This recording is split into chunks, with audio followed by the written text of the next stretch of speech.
Friends, family, fans, we are back with Back Nine Bets, episode 132. Irish wrist. Whoa. I thought I could nail it right off the bat. The Irish wristwatch party. Feel free to say Irish wristwatch multiple times, or even just once without thinking about it. You probably can't. It takes a special talent and a second go. It's the TGL finals tonight. As always, we're rocking the losing team, New York Jets. We got the New York golf team, golf club, whatever the hell they call it, going up against Atlanta. I am in on New York. I have a sneaky suspicion we're going to see two matches tonight. You never know. Why would they not make this a two-match night? Just give us a third match there. Then Atlanta's going to wax them in the third one. But you never know. You never freaking know. We'll see what happens. So we're going to just have a fun time. Full disclosure, the model is broken right now. My computer sucks. Every time I try to open my model, it tells me not responding. So it's a bad child right now, like a redheaded stepchild. What's Mike got to say? Yes, you, my man. No big telly. I'm still working. All good, my brother. We're just hanging out tonight. We're going to be using the mini model on my Patreon to kind of figure out some stuff. We're going to be using all sorts of random stuff on the tools. Yeah, we're going to change it up a little bit. We're also going to watch some golf in between holes and crap. We're going to do some bets, do some deep dives. We can figure out exactly where we want to go. Yeah, we've got all sorts of cool information to figure out our stuff. It's going to be a fun night. As always, hit the like button, please. Hit the subscribe to Mayo Media Network. Join the Patreon down below. Use code VALSPAR. I haven't updated it for Houston. Apologies on that one. But you get 50% off your first month with the Patreon. We are flexing my badass tool that we're going to be using here for this week. All right. And before we get going there, the show's always brought to you by Bet105. We'll be getting to them for our bets tonight. And we've got a garage beer. I don't know, guys, ever heard of a garage beer? I was at an auction of all places. A friend of ours he races motor vehicles, and they do an auction to raise some money. And we were buying some whiskey, and the guys are drinking garage beers. So that's what we're sipping on tonight. We got a Busch Light in the holster as well. So it's going to be a good evening.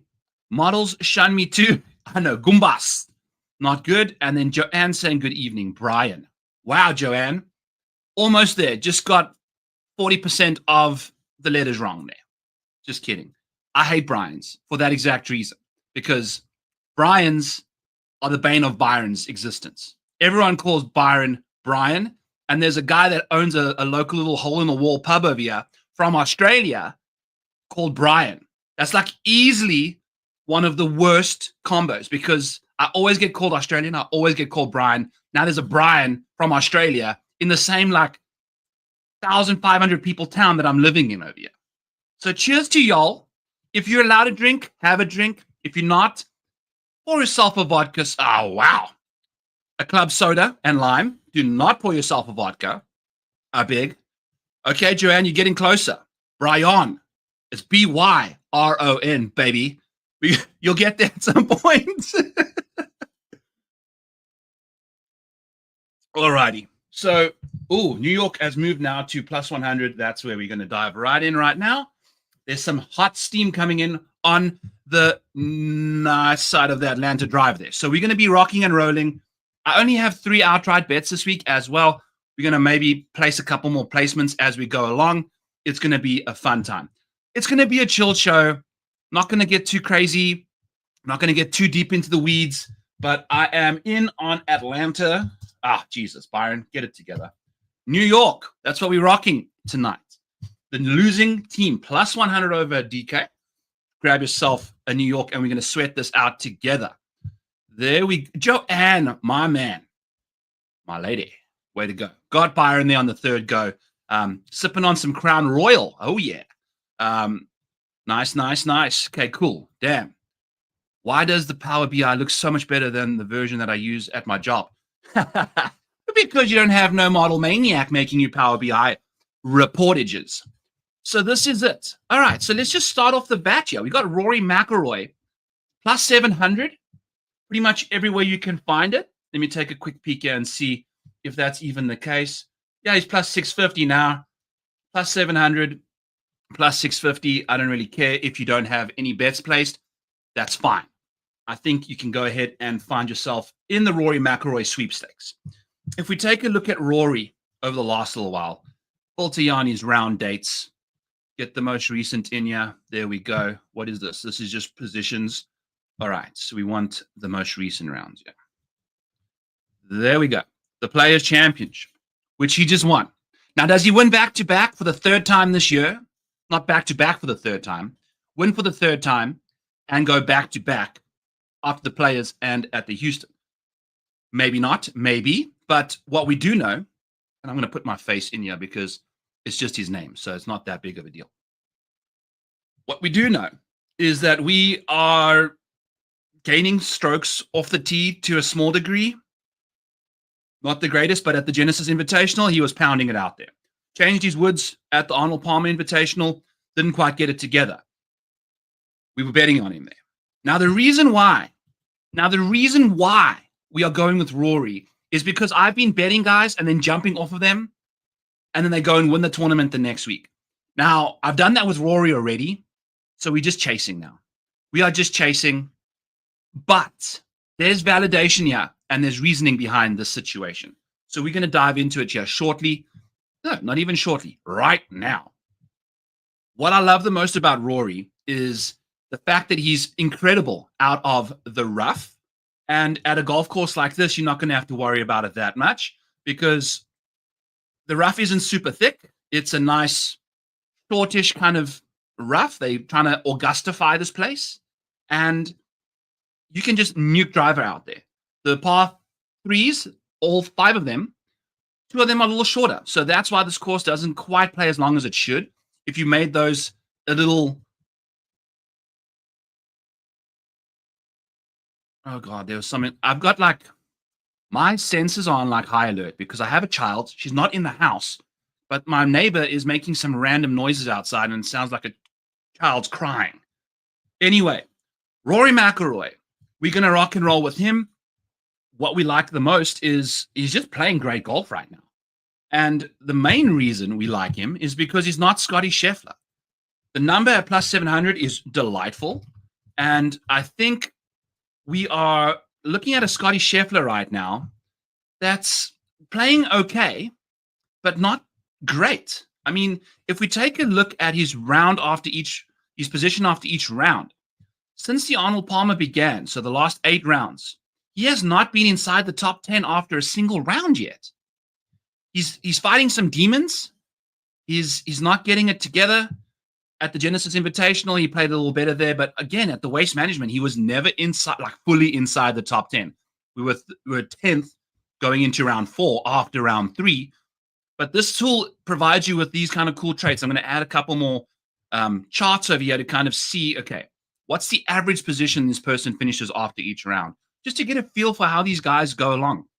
Maybe you want to bet them after a specific round. Maybe you want to bet them to get it done just after round 1, leader after round 2. You know, like, are there guys that make the cut and then all of a sudden implode? That's basically the question here. But Scotty Sheffler at this golf course has been sensational. If we go over to the, I'm not going to go to the DFS side. We want to go to the mini model. We've got the Memorial Park golf course up here. And if we click down here a little bit, yes, Scotty Sheffler, he's played 16 rounds, obviously fantastic results at this golf course. He's plus 330, plus 350 to win this thing. Now, as we've seen, he hasn't been inside the top 10 once, and we've played at 2 golf courses that he's won last year, the API and the freaking Players. So going to a course like this where I don't think he's ever won this one, got beat by Steven Yeager last year. It's not like a perfect venue for the guy, you know, especially with the rough not being nearly as penal as it should be. It looks like we're underway here. Billy Horschel going here next from Atlanta. And alrighty, on the green. So we're not really fancying Scotty to be like in the greatest form and not the greatest course fit. I think when the rough's a little more penal, when the course plays are more difficult, that's when you want to play Scotty Sheffler. As we mentioned on the Fantasy Golf Degenerate show on Mayo Media Network, go check that out, please. Kenny mentioned that the rough has been overseeded because of the change of time that this golf course and this golf tournament is taking place. So as a result, it's easier to get out the rough. And I brought it up that the missed fairway penalty is 10% less than it has been historically. So that's quite significant, way less than tour average as well. Nuke it out there. And guess who's one of the longest drivers of the golf ball here on the PGA Tour? It's Rory freaking McIlroy. So if you're just looking for someone that's driving the ball great right now, let's just go ahead here and type, got Memorial Park. We can get off of that. Just take a look at who's doing what in the last little while. And if we just filter here by strokes gained off the tee, we'll get ourselves some options. So Rico Hoey doing great stuff. And then Rory McIlroy, second in the field, strokes gained off the tee just in 2025. So he's driving it fantastic. Scotty's all the way down here. He's got Garrick Higo, Danny Walker, Isaiah Cylinder. I mean, some good golfers. By the way, Stephen Fisk in the mix over here. And I know this is a janky version of the model, but we're going to have some more stuff put in here at some point. We are ramping up for the Masters. So by the time the Masters here, we'll have a major filter, all of that stuff. I am on paternity leave now, so things are a little rough. I see there's some more comments. We're going to get into this here shortly. Byron, the only damn book I have that offers each way's Bet Rivers Limit. Oh, God. I know. That happens all the time. Ugh, I'm broke about each way for me, brothers. Make them pay. Okay. I know Grelo's starting to find his groove again. All good commentating nerd. You are good to go, my friend. Welcome along. We'll get to some grease trap. Yes. We'll get to some grease trap here shortly. The greaser trap. All right. Salty Warlord says Aaron Rai from the top ropes. I don't know. The hairy top ropes. Yes. I tell you what. So we'll get all that going here shortly. But again, off the tee, Rory's crushing. Third best this year. If we go approach play, if we take a look over here, we got, where's Rory? A little further down. Scotty's kicking his ass in that department. But Rory down here, 0.6, not terrible. Still gaining more off the tee than he does on approach. But the ball striking has been scintillating for Rory. If you want to put that over here, boom. He's got Scotty Sheffler beat by 0.05 of a stroke. Looks like JT and Xander are really vibing today, aren't they? Doesn't quite look like a freaking final, does it? Guys are just happy-go-lucky, laughy. All right. So, basically, I mean, Colin Morikawa, god damn, brother. 0.2 strokes ahead of everybody, which is real good.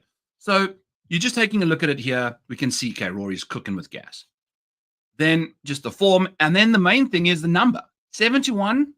If Rory opened at 4-1, 5-1, no one would really bat an eye.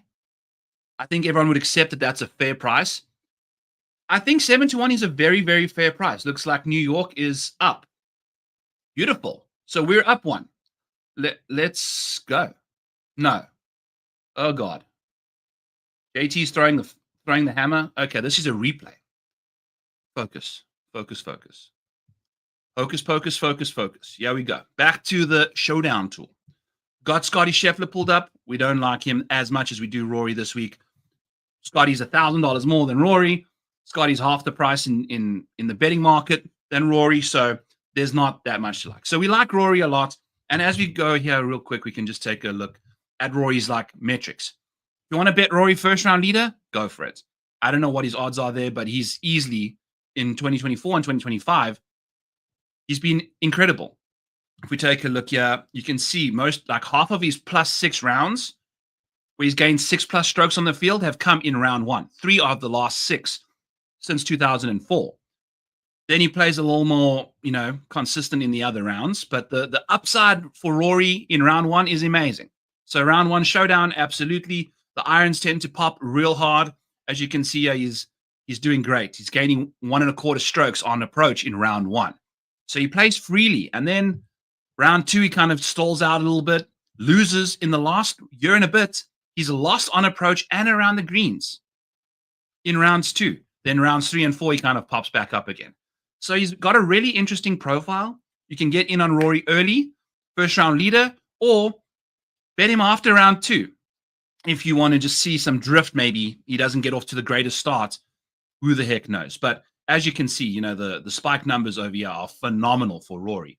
And then if we want to take a look at golf courses that play hard and hellish, you can click on those.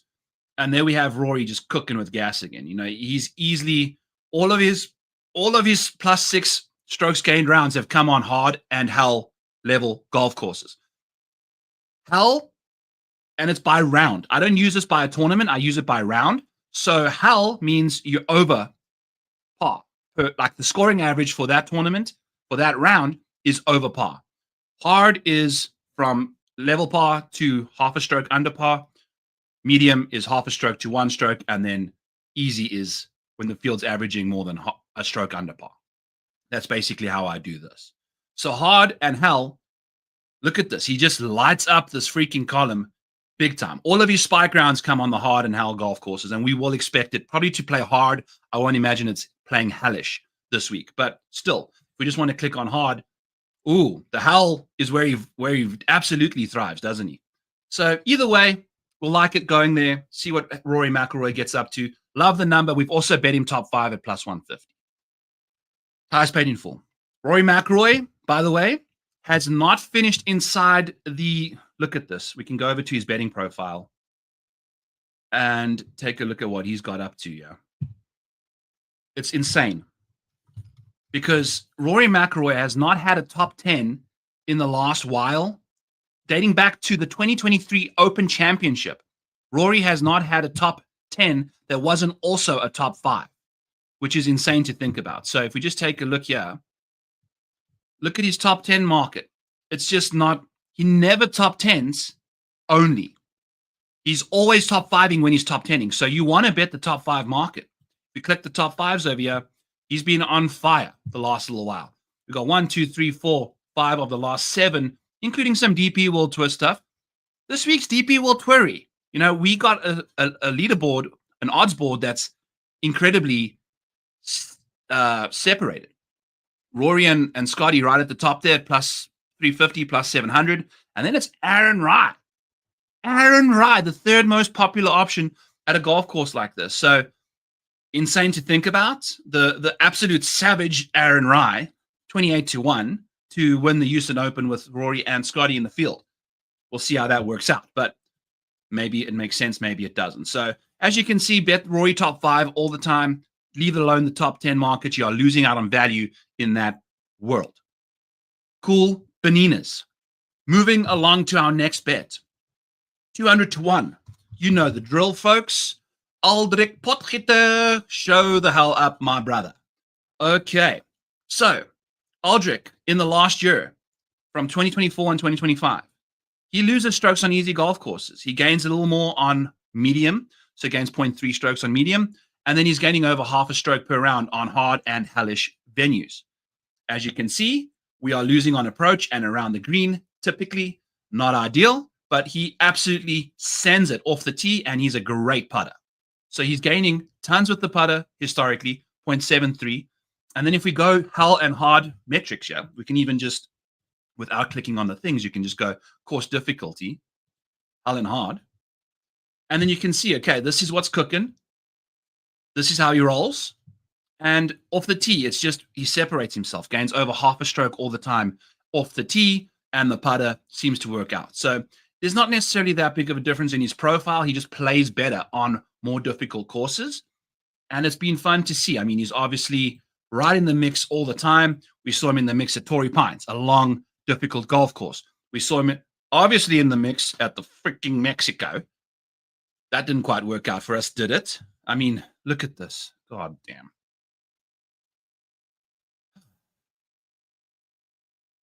So sad.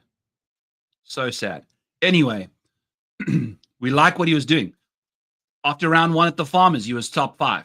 After round 3, he was top 5. Mexico Open, top 5. The whole freaking time. So he's been doing some good stuff. He has been playing quite ass the last 2 tournaments. Players Championship, not the best venue for him, and also just missed the cut by about 1 stroke anyway. Not that big of a deal. API, just disastrous first round. Disastrous, but it is what it is. So that's basically Aldrich. We're betting him to finish top 5 as well. We got the each way on him there at 200 to 1. So I'm a big believer in Aldrich this week. Let's see if he can go ahead and just at least give us that top 5 along with Rory winning. That's ideal. Yeah. Okay. So now I know you can't chip. That's okay. The course is going to be playing a little softer. Green regulations will be a little higher this week. He's a good putter. We'll see what he can do. Moving along from Aldrich, let's dive into a man by the name of Tosti Alejandro. Tosti. Before we do this, well, you know what? We can just go and filter by position after round. And in the last little while, what would you know? Take a look at his 3 best finishing positions after each round. Was the Texas Children's Houston Open in 2024. After round 2, he was second. After round 3, he was leading or tied with the lead. And then we were obviously T2 to end it all. So great stuff at the Texas Children's when he was here. And then again, he was top 6. So he was not outside the top 6 once he teed off. After round 1, he was consistently inside the top 6 there. So you love to see that from the Texas Children's Open. And we like to see that he's just gaining across the board. I mean, round 1, he did not lose strokes in any department. We go up here. He lost a little bit around the green, kind of like the Aldrich blueprint, but gained big time with the putter in round 2, got himself way up there, saved himself a little bit. And then obviously the ball striking has just been incredible, you know, gaining over 1.5 strokes in the final 3 rounds each time he teed it up, doing a lot of the heavy lifting with the driver. So he's a great option here too. Lengthy option. And, you know, we'll see what he can get up to. He's 300 to 1. I mean, you can put him in there with Rory and Aldrich and then call it a day. That's what we've done. Simple as that. Top 5 each way. Let's rock and roll. Looks like, is New York up one? Is Cameron Young making putts? No.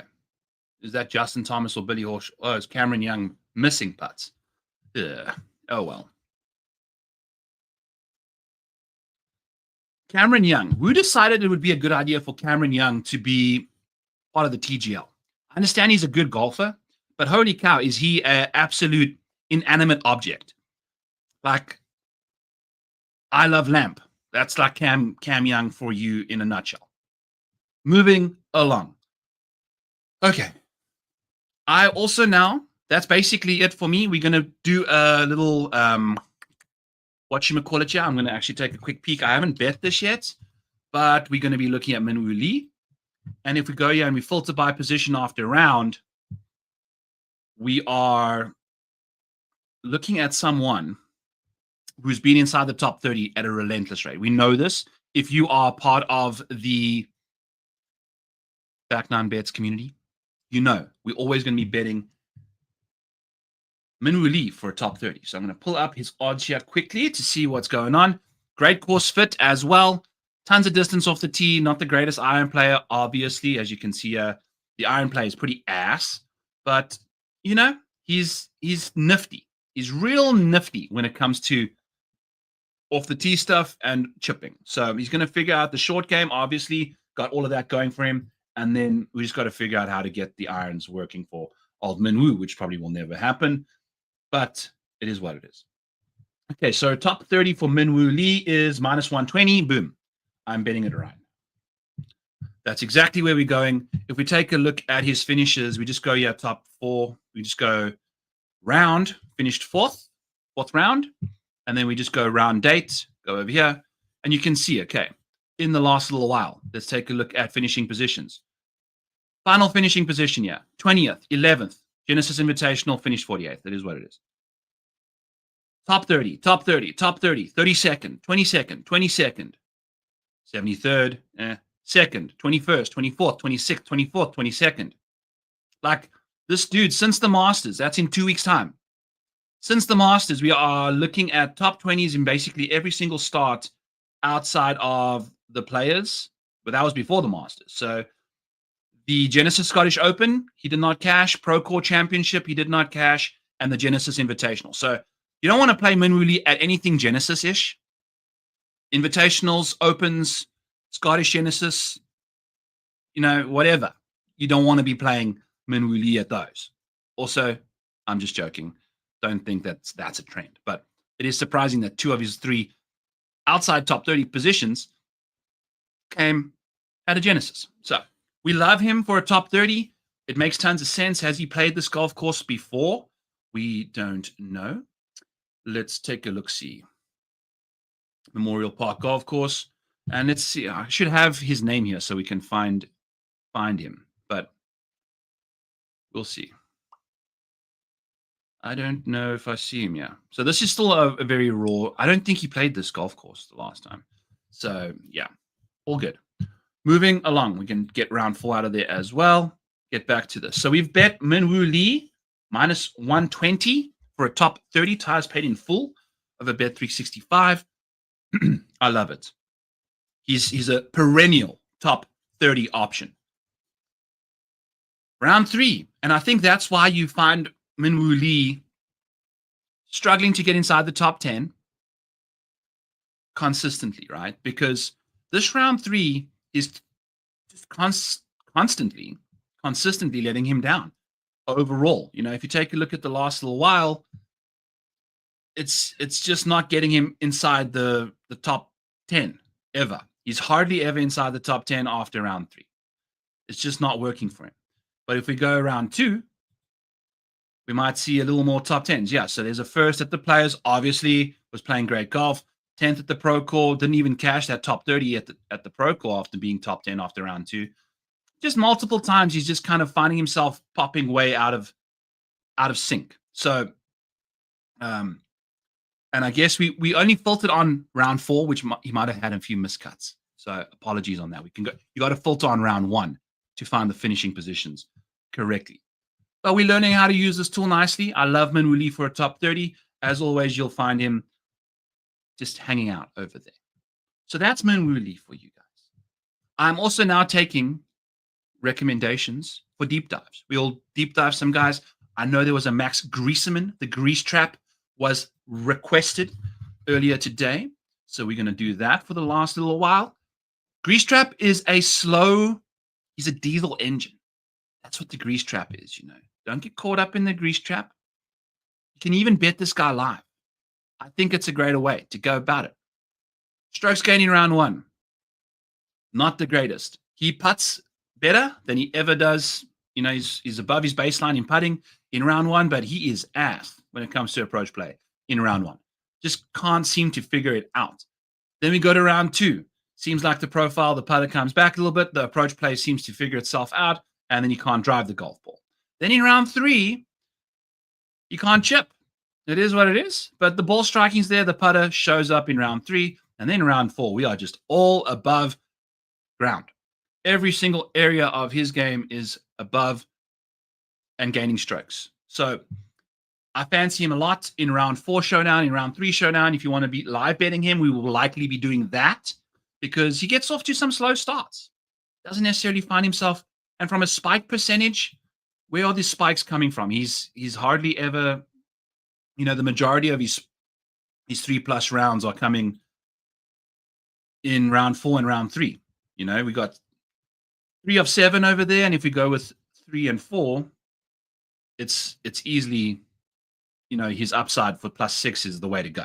So he's obviously got that upside in rounds 3 and round 4. We're looking to taking advantage of that for him this week. So, yeah, I will be looking to add him to the card live as we go along.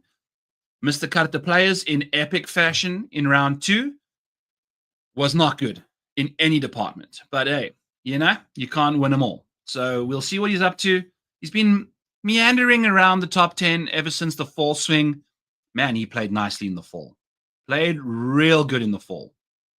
Like tons and tons of top 5s. It was really impressive. So does he kind of find himself back again now that we're back on Bermuda, off the POA? This isn't... Now, the fun thing is we are playing on POA Triv. It's not typical Poa Anua that they have on the West Coast, or Anoa, or however you want to say it, but it's overseeded. So there's Bermuda with Poa Triv, which means it's just like a nice, flat, crispy surface that you just putt good on. There's no real graininess going on, and it's not bumpy like Poa. It's not grainy like Bermuda. It's just nice billiard table type stuff. So that's what we're liking with the grease trap. I like him a lot for round 3, round 4 showdown. Live ad, like we've said. Mentioning of the Ghim, Tommy Detry. I think that should be a fun dive. Let's take a peek at the Detry over here. So since 2024, Thomas Detry, round 2, let's go. Takes a little while to warm up, but ramps it up real quick and then forgets what's going on. So the round 2 stuff has been great. As you can see, it's a decent chunk of all of his spike rounds. So that also might be another way to get involved with some Thomas Detry. Sweepstakes is after round 1. Now, how's he done this year so far? Same situation. Crushed it in round 2 in every single situation. I'll get the Hawaii dates in there for some reason. They are not showing up. It's okay. It's still kind of organized accordingly. That's good to see. But yeah, round 2. I mean, holy bejesus. This guy's doing all of his damage in round 2, it seems. So I'll be looking to play him in round 2 showdown. We'll be looking to add him. Well, I'm just trying to add everyone that's being suggested. I don't know. I don't trust Thomas Detry the last little while. If we take a look at his last little situations here, if we go 2024, filter by some of his more recent dates here, what are we on? Position. We don't want position. We want just round 1. So we can see, okay, what has his situation been the last little while? From the Players Championship, missed the cut. Arnold Palm Invitational, missed the cut. Genesis Invitational, finished 53rd. So I don't know. I actually don't know. I think he's just a round 2 showdown option. That's about it for me. It's been bad. Since he's won, I think he's kind of taken his foot off the pedal, and it's just been bad. Been bad. So I don't know. I understand you're probably looking at him from a memorial standpoint. We've got some Detry probably going on here. It looks like this is filtered with that one, which is kind of cool. But we want everything, yeah. Thomas Detry. I need to just get this. I need to put the name over here. Has he played here before? I should have that over here. There he is. Okay. So he played well here when he did. And he just gained across the board. Short game, ball striking, all of that jazz was looking real good. So, I mean, in DFS, not the worst option. Seen worse, seen better, but it's okay. We'll see what's going on. How's this match still 0-0? I haven't been paying any attention. There goes JT. Oh, wow, that's a cool looking hole. Lots of water to the left there. Just rolled it right through the fairway. Oh, yeah, in the rough. Beautiful. Beautiful. Okay, let's go New York, baby. Moving along. We saw a Doug. I don't hate Doug Ghim. Is this a request, Seth? Or is this just a statement? Let's take a look at some Ghim Reaper scenarios. Now, when it comes to Doug Ghim, you are looking at a perennial non-top 20er. It's quite amazing what he gets up to when he's doing his stuff. At the Players, we bet Doug Ghim for a top 40. Womp womp. Didn't do anything. Missed the cut, finished 116th overall. Not good. Complete ejection in round 2. Cognizant Classic, T11. Good stuff. Hey, he was looking good.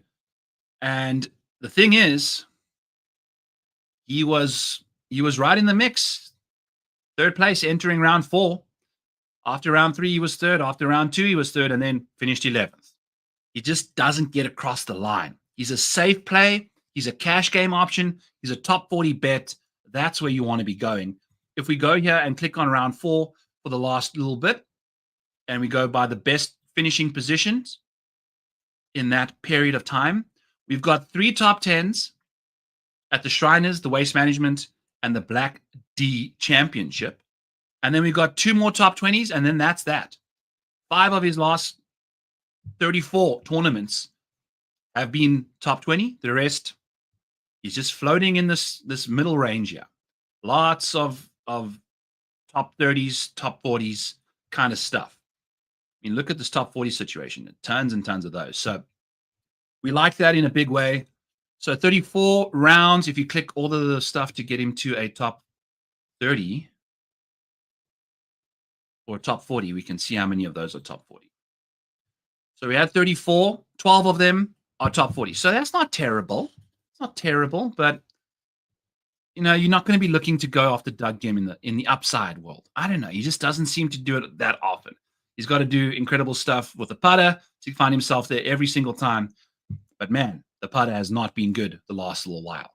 Let's take a look at overall. Has the putter been moving in the right direction? Because it would be the key, I'd imagine. So we go round date over here, get this flipped up and down. And then, yeah, the putter has not gained strokes since he gained 4 strokes in round 1 at the Waste Management. 4 strokes randomly after round 1 to get himself where he did nothing else on the tee to green side of things.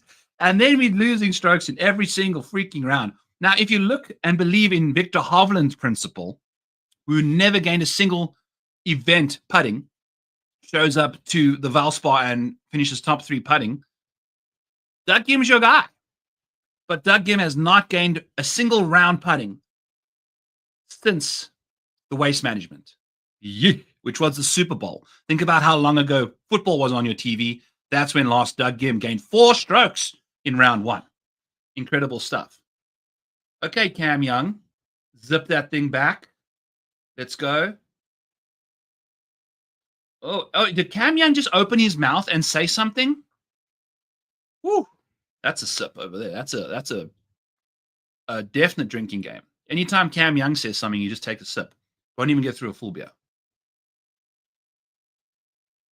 They're advertising match 3, by the way, with brackets that says if necessary. I like where we are. I like where we are. But New York's going to let us down. They're going to let, Jesus. First place, 9 million. Second place, 4.5 million. Third place, 2.25. Sixth place, 1.5 mil. Is that for the full team or is that for each golfer? I can't imagine each guy's getting 9 million. Also, where the hell is Lucas Glover and Matt Fitzpatrick? They just super subs on the bench. Do they just get benched by their own team both days? Surely in the finals, you got to play all 4 of your guys at least once. Candy just duffed the chip out the bunker. Beautiful. All right. I like it. How did they get there from the rough? Impressive stuff. Moving along. Doug Ghim. You guys know where I'm standing on that. Detry. Yeah. What's Mike here saying? Skybet over here do a round 2 low round market. That's the children's kidneys going on that then for Detry. Hey, you got to take out the loan. You got to do what you got to do. You got to do what you got to do. Yeah, bucket hat looks amazing, Jack. As always, does your profile picture. We are feeling good over here on the stream. Anthony, my brother, what's up, my man? Also, did a nice little bicycle ride this afternoon. Did a 12 miles back and forth. Did in my lycra spandex, and it was a little nippy out there, a little cold. And when you're biking at 19, 20 miles an hour like I do, it's even cold out there. But we got on the bike. We're going to lose some weight this year. We're going to do it. Get Doug Ghim off the screen. Get his freaking safe, lackluster self off the holy. What the heck is that autofill? We don't need autofills on these screens now, do we? All right. Who's next? I'm going to take a peek. Let's just go down the DraftKings situation. Okay. Logging in. Great. That's exactly what we want to be doing here. Okie dokie. Here we go. So let's pull up this week's situation and see where we're going to go. Yeah. Okay. JJ Spaun. What on earth? Okay. Let's take a look at his situation. Yeah. I think that's an interesting. He's going to be very interesting to see what happens. Obviously lost in the playoff at the Players. Second at the Cognizant. And that's outside of that, it's been top 40s for days. Top 40s, top 40s, top 40s, all the way back to the RSM. That was the last time he did not finish outside the top 40. So, I mean, we had the WD at the waste management. Just obviously had something going on there. Lost 4 strokes off the tee. The Genesis Invitational, he finished 34th. Cognizant, obviously second. The Arnold Palmer Invitational, 40th. Now those are smaller fields, so the top 40 is a little easier to happen, but still, they're very difficult fields. The strength of the field there is strong. JJ, been putting well, sucked on the putting side of things in the final round. That's the thing. If you see guys that aren't necessarily the greatest putters, he loses strokes putting typically. On Sundays, that's what was so impressive about. Let's get Spaun off here. Let's go with, what the hell was that guy's name? Bridgman. I could not believe, I don't even have it in here because I can't upload the stuff because my computer's broken. But Bridgman was just crushing with the putter. Round 4, making everything under the sun again. And the thing is, he's not even wasn't even putting well at the players. So he definitely bounced back nicely there. Good stuff, Bridgman. Okay, moving along.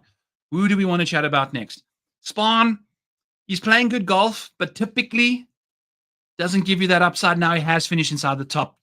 He's finished second twice in the last little while. So if you want to take that into account, you can.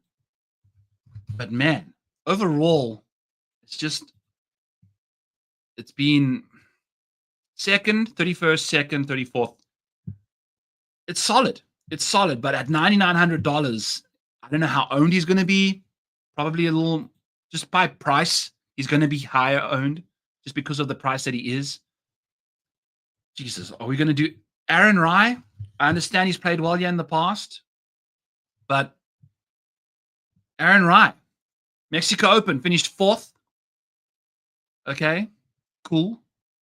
Then we got to go back all the way to the Wyndham Championship since his last top 10.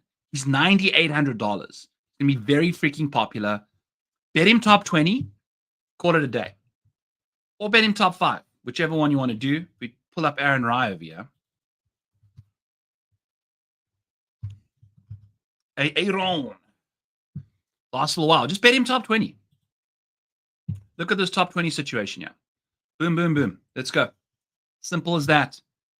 If you've bet Aaron Rai top 20 over the last year and a bit, you are up $429.89 if you were betting to win $100 every single time he played. That's what you're getting from Aaron Rai. Yes, you're getting the win, blah, blah, blah. And then the top 5 market is his next best, but it's sporadic, and it's because his odds are super high. So that's what you're going to be getting from Aaron Rai. But, just bet the top 20, call it a day. I'm not going to be playing him in DFS at that ownership. He's going to be chalk city. So can't do that. Minwoo Lee, bet him top 30, leave him alone.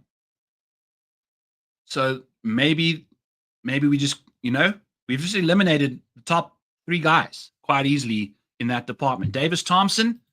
A couple people like Davis Thompson this week. Understandable. Let's take a look at DT's course history at this golf course. Does he show?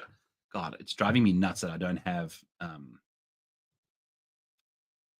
a filter for the names. That'll happen very much next. Okay, so Memorial Golf Park, does Davis Thompson show up here at some point? Nick Dunlap, we'll deep dive him here next. It's quite hilarious what he's been up to. I don't know. I don't see him here, but there he is. 8 rounds of golf, gained a stroke per round. Not terrible. What did he do? Off the tee. Basically, that's where it all came from. Off the tee. So you're getting some really good driving ability from DT over here. The short game has been lackluster for the most part. So let's take a look at Thompson. Thompson. Oh, there's Davis. Let's get rid of Aaron. Click D. Also, slow starter. Typically, it's his worst round. Still gains in round 1. The putter has been ass. He's neutral on that front, but the ball, off the tee and chipping has been great. Gaining 0.7 if you add those two together per round. And the irons are also just not too far back, gaining 0.12. That's what's going on. What's up, Keith? Fantasy Six Pack, my brother. How are you? Okie dokie. Got some more requests here. Please give me a reason not to waste money on Matti Schmid. Okay. We'll get to him here after DT. Taking a look at Davis Thompson, starting to peak. Players Championship was balling out. Did he play last week? We don't know because it's not in the thing here yet. But so the reason I haven't done any of this stuff, look at this. These are what you call RAM sticks. Okay. So you're just going to shove these things in. These are 16 gigabytes a piece. Computer's got 16 going on right now. There's another slot for another one. I'm going to just shove both of those in there, get myself 32 gigs, and hopefully the computer can stop bitching at me because I can't upload anything into my massive files. I've got like 200,000 rows, and all of a sudden, overnight, my computer just completely stopped doing its thing. So I apologize for the lack of, but I didn't want to do this before the shows because I might just break my entire computer tonight. And I also needed to wait for tools because the screws to get the back of your computer off, it's like tiny. You need like a ball hair trying to open that thing. So just saying, I appreciate you guys' patience. So Davis Thompson moving in the right direction. If we go here by round, let's take a look at his best finishes of the last little while. It's API missed the cut, Cognizant missed the cut, and then some solid stuff. But it's been a long time since he popped inside the top 5. It was the Shriners last year, and that was that. So, if you're looking at a large sample size, there's other options. I'm okay playing the 2 guys at the top, maybe just Rory entirely, and ditching all 4 of those dudes so far. Sung J M isn't going to be much better. We can go back and forth over there. Let's take a look. Anyone else? Okay, we got some Matti Schmid next. Let's pull him up, yeah. Still 0-0. We're on hole 6 over here. Okay. See, the guys are just keeping themselves. Okay, I got to make sure. I need to take down some notes. We got freaking both names of it. Players Championship missed the cut in epic fashion after a round 1 catastrophe. Basically lost, but not as bad as Justin Thomas. Puerto Rico Open, T6. Cognizant, T18. Miscut. Mexico, WM. And then a 25th at the Farmers. Missed the cut at the Amex. And then we're back into 2024. So, some sporadic stuff. I don't mind him. Where's Matti Schmid? Doesn't it seem like we were just looking at profiles that have the Matti Schmid kind of situation here? Some bad golf, but some high upside here and there. He's $7,000. The other guys have been looking at are $9,500 and above. So, not kind of vibing that, but I like Matti Schmid, my brah. We're going to be rocking and rolling with him at 7K. That's cheap for what's going on over here. Round 3, he has got a round 3 problem, and it's epic. Like, very, very bad.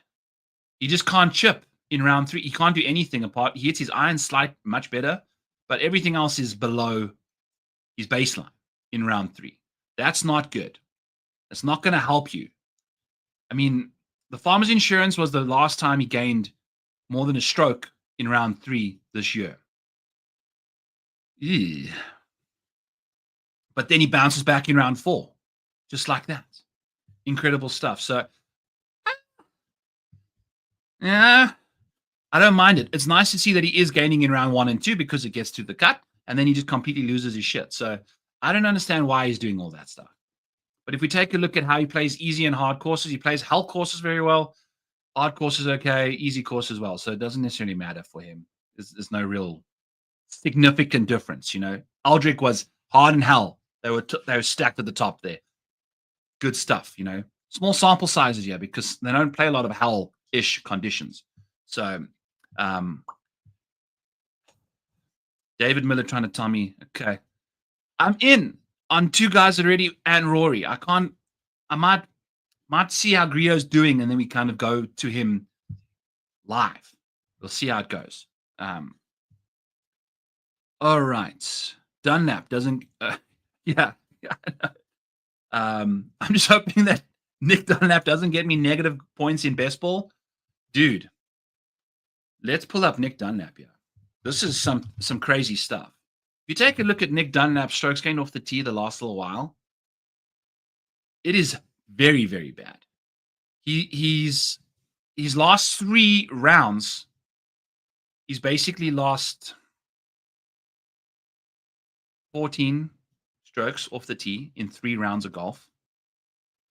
What the hell is that? Like, if you're looking for Nick Dunlap's 3 worst rounds off the tee, it was all within the last little while. Like, how do you lose 6.5 strokes off the tee? You know? And it's just the irons are with it. You know, obviously he's hitting from the trees, so it's not going to help your iron play, but as well, the ball striking is just in absolute tatters right now. Go by the worst, it's like, again, like he is just, if you're looking for a person to fade right now, I would go to Nick Dunlap and fade him in a matchup. Like, take the guy who's playing against him, and off we go. You know, Billy Horschel would be a great, like, baton twirler in another lifestyle. If he was Billie Jean. Billie Jean a girl's name? I don't know. Anyway, Nick Dunlap, just some bad stuff there. Let's go to Joel Dahmen and Rico Hoey. Okay, so I saw someone mention about Rico's putting the last little while. Let's take a look here. By date. Yeah, wowzers. Even at the Puerto Rico couldn't quite crack the top 20. He's just sitting outside the top 20 in the majority of his starts. He's just finding himself comfortable there outside the Shriners. We had Doug Ghim and Rico and DT, Davis Thompson, all thrive at the Shriners, and they haven't really done much since. So maybe a top 40 bet on Rico, because that's what the putt is going to give you. The ball striking obviously is going to be there for you. Off the tee, on approach, he's just capitalizing so well. The ball striking, this is the thing. When you find guys with shitty putters like this, you're just going to go to the top 40, because their ball striking can typically overcome that. It's just insane. Look at the color difference here between the short game and the ball striking. Incredible stuff. Team no putt. What on earth? 6 strokes lost short game at the Players in round 3, and still finished T33, losing 6 strokes. In 2 rounds, he lost almost 10 strokes short game and still finished T33. That's incredible. So, yeah, Rico. And it gets worse. I mean, wow. See, this is the profile. This is when you know someone's not a good competitor. You know, like when your round 1 is your best, your round 2 is your second best, your round 3 is negative, and round 4 is very negative. That just goes to show you don't have it over the weekend. And as the tournament goes on, you kind of lose your juice, you know. So round 1, showdown, yes, let's go. But he does play, because he's a ball striker. Look at these hard and hellish conditions. Oh, baby. He's got 1 spike round of +6 that came on the hard or hell conditions. And then got 4 of his 6 spike rounds for 5+ on hard and hell. So this is a great venue for Rico. Although you do need short game around here, the ball striking is going to help him. So let's see. My man, AK, what's up, dude? All righty. Yeah. There's the Rico Hoey putting numbers. Is he the worst? and chipping. It's everything. So it's all of that stuff. Okay, so let's leave Rico behind you. Obviously, we want to like him in round 1. Obviously, we want to go to him. I don't know. You know, he's showing us he just loses position over the track of time. So let's go to Joel Dahmen. Take another sip of this garage beer. This is pretty tasty.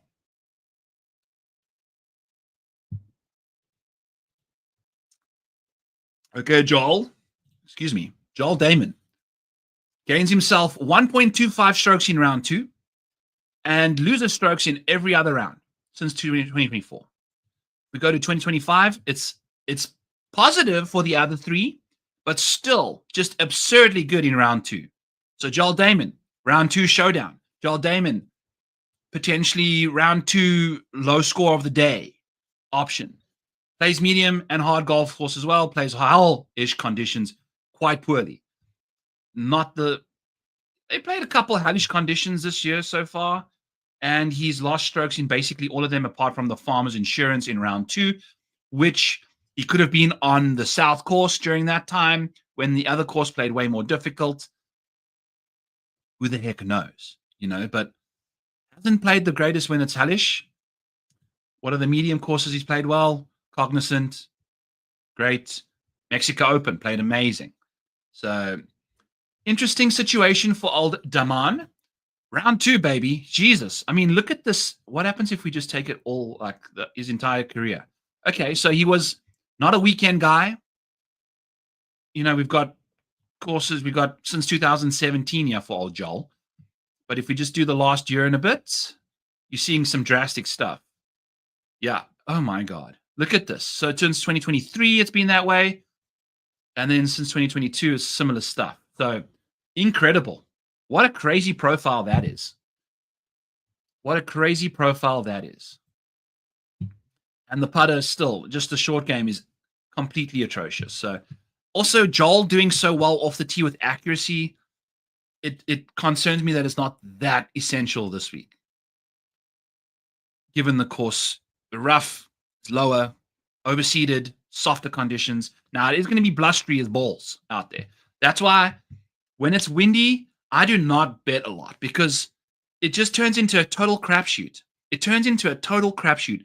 And I think that's also another reason why you don't want to necessarily look at Scotty Sheffler this week. When the conditions are blustery, he's inside his head right now.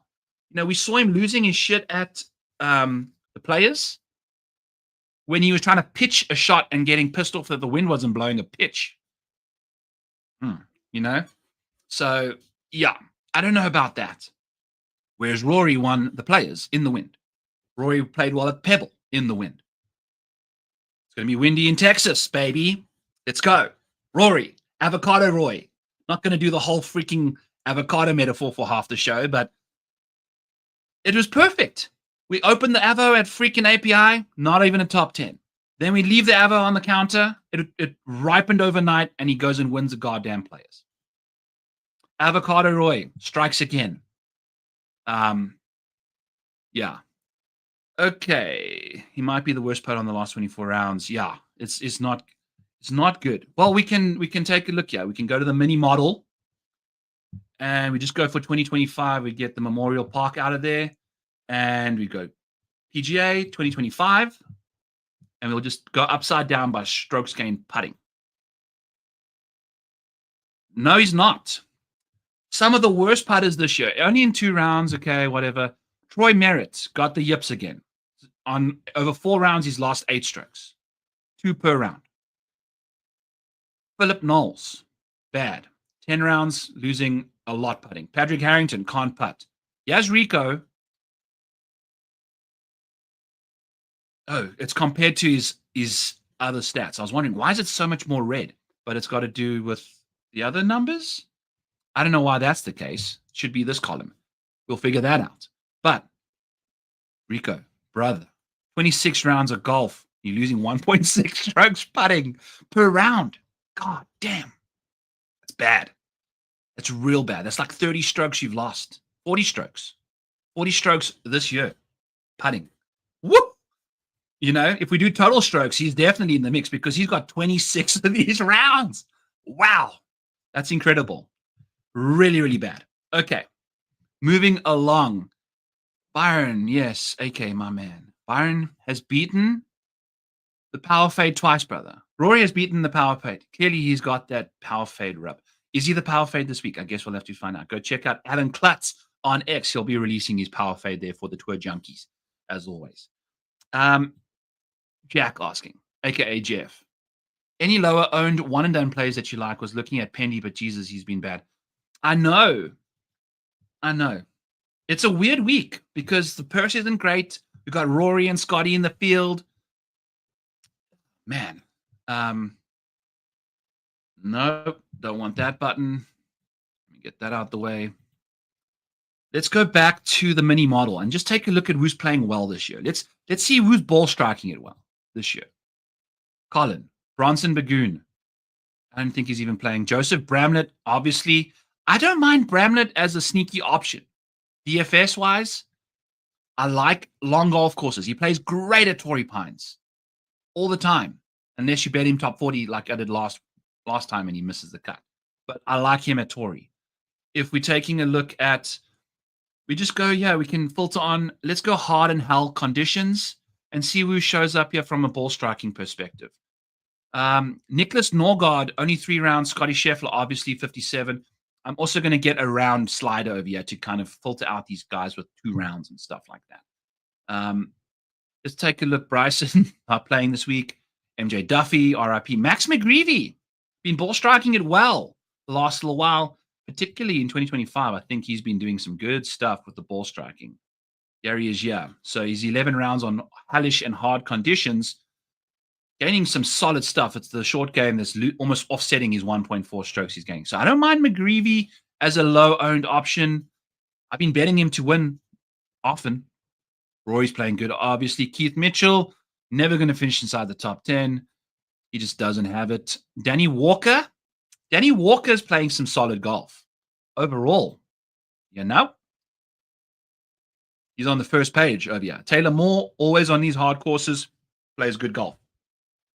So, and this is just for this year. If we go for the last little while, Lucas Herbert. Okay, what are we doing here? Scotty, all of that stuff. Rory, Hideki not playing this week. Colin not playing. Tommy not playing. Corey's not playing. Alex Noren's not playing for sure. Alex Torin, quad. Ludwig. I need to get a filter on this thing. I can't keep. Andrew Novak. I like him. As a one and done play, he's not a bad option because he is so volatile. So volatile is Andrew Novak. Hey, New York is up 1, baby. We're up. Let's go. This obviously ends in catastrophe. Oh, Billy Horschel. That is a nasty spot to put yourself in there. Who's going to be chipping that? JT or Cantley? Don't mind either of them chipping for you, though. All right, Andrew Novak. Round 1 stud.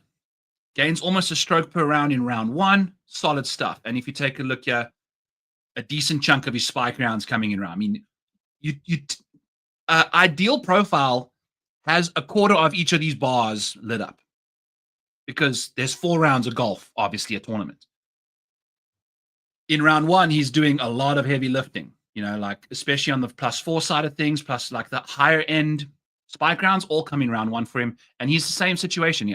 Round 1, round 2, round 3, round 4, just whop, just losing it as he goes along. But he has been playing really nicely the last little while. Let's get him in the mix here. So last little while we've only got round 1 stuff, it's because I have the filter for round 1 on the other side of here. Where on earth is this filter coming from? Oh, there's the rounds. Okay, back to normal again. Good.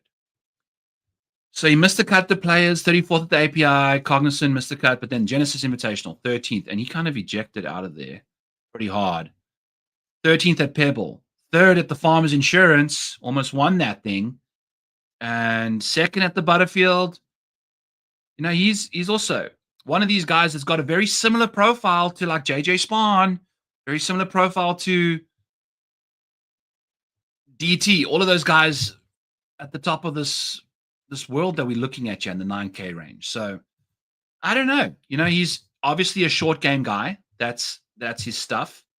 He's been hitting his irons really nicely compared to the rest of his game, but only gaining 0.3 in that department anyway. And then it's around the green. That's where he does his heavy lifting, big time, heavy lifting over there. He's very, very solid. I think this year he's been sensational around the green. Yeah, it's been his best, gaining 1/3 of a stroke there in a big way. Jack, go back to the start of the like 20 minutes in, maybe. We got to Detry. So we've done that already. The power fade, rub. New York takes the lead. Let's go. We'll take another sip for that. How about Nico Echeverria? If you ignore last week's implosion. Yeah, it wasn't. Was it like even really like, I guess it was an implosion, wasn't Won't be in here, so that'll be good. What has he been up to? Bad round 2 at the Players. It is what it is. It happens. But again, like got off to a good start and then just completely flipped the script. They lost like 8 more strokes than he did in round 1. Cognizant missed the cut, 34th. Hasn't been playing great, but again, like he does this stuff where he just like, like what did he finish last week? Probably like top 10. Played nicely. Missed the cut at the Shriners and then won the Zozo. Just goes and wins the Zozo. Just ball strikes the crap out of it. Gains everywhere, basically. So it can happen, at least on the ball striking front. Started getting a little iffy in round 4 there. But he still took care of business. Beat Justin Thomas. It's like the perfect guy you want to go up against in the final round for yourself there. If you are trying to win a golf tournament, is to have Justin Thomas alongside you. So yeah, I don't know. It's obviously not going to show up amazingly for him. He's a great putter. It's what you're gonna need a little bit of that. But overall, he's just been losing pretty poorly since 2024, and then the same thing for 2025. Got the same exact profile. I can't say. It's got to be like a if you like him, you like him kind of thing. It doesn't. He's not a model dude. He's not going to grade out well. He just spikes. Like a lot. Hasn't gained more than 5 strokes in a round in 2025 yet, but did a couple, 1 or 2. Yeah, it looks like he's got 2 of those in last year. So he's upside. He's got to do it like consistently. He's got to just get there, which is not an easy way to win golf tournaments. You got to get a couple spike rounds out there to give yourself a good gap. We got some hammer controversy. Oh boy. Of course. Did Xander throw it late again or what? What was the deal? I don't have the volume on, but is New York up 2 now with 6 to go? Okay. Let's go, baby. This is only going to end. We're going to do the stream until the end of this thing. And we'll take random suggestions. So Bong's a lot. What on earth is that? Is that just your emoji for your actual profile picture? All right. So that's Nico. I'm just going to keep cruising through deep dives here until I get more suggestions in the chat. More suggestions in the chat. So Sungjae M, take a look at old Sungbae. Wow. That was a bad type there. So Sungjae, not a round 1 guy. Xander, yeah, threw it late. JT was over the putt, reviewed and upheld. Okay, so they declined the hammer. You see, like this to me is the problem with the TGL is you need to have the hammer get thrown 3 shots before par. So it has to be thrown on the tee box. Once you've hit a shot on a par 3, you can't throw the hammer anymore. Once you've hit your second shot on a par 4, you can't throw the hammer anymore. Once you've hit your third shot on a par 5, you can't throw the hammer anymore. You are looking to create energy in this thing with the hammer. Having guys throw a hammer on a putt that's got a chance to win the hole, but it's statistically not favorable for the team that's going to have to decline it ultimately. We want to see putts get holed. If you're throwing a statistical hammer down there, it's not fun. They keep declining it. The guys know how to hit these hammers now. It's not working because they keep declining it. We want to accept hammers like on the tee box when you got multiple shots still to go. Each shot thereafter is going to be worth double the points. Like there's more. It's not one putt for 2 points. It's like multiple shots. It's a full par 3. It's approach shots and chips and putts on a par 4. It's all of that stuff. So I think the hammer needs to be thrown 3 shots before the par of the hole, in my opinion, because it's just not fun having to decline. Like you're not going to decline a full hole unless you think you're going to really lose that hole for some reason. You got to go with the hammer early, make it more exciting for that entire hole, make it less like enticing to decline these things. It's like chess now. It's not golf. Got to make it more fun. So that's my take on the hammer, by the way. We've done Rico and Joel, JD. We've already done them. Someone else asked, was it you?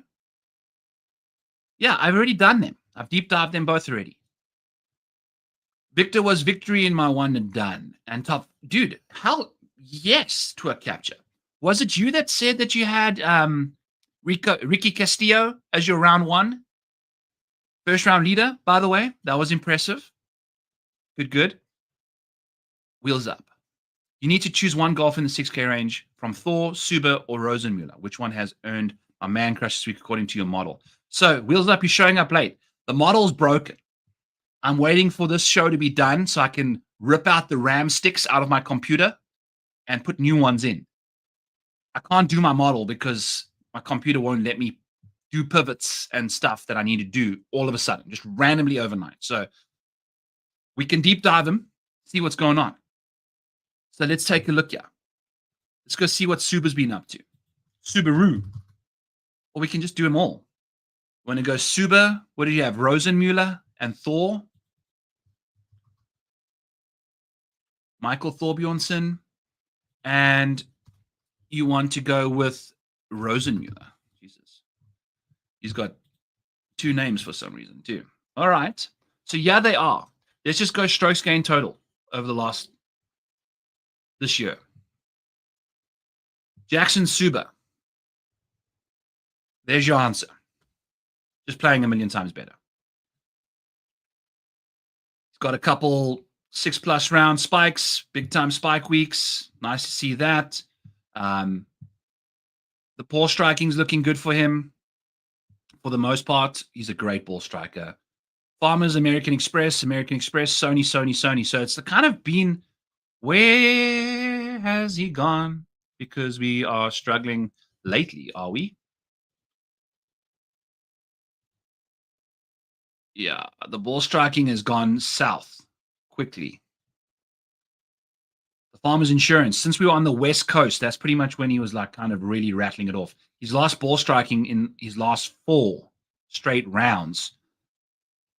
Cognizant he started doing his thing. So he's kind of lost the plot a little bit if you're looking for some, man, but he's not playing great. And I don't know if I like this kind of venue for him. I prefer him probably on a shorter golf course. I feel like he's a bit more of a plotter than he is a bomber. Yeah, you know. Yeah.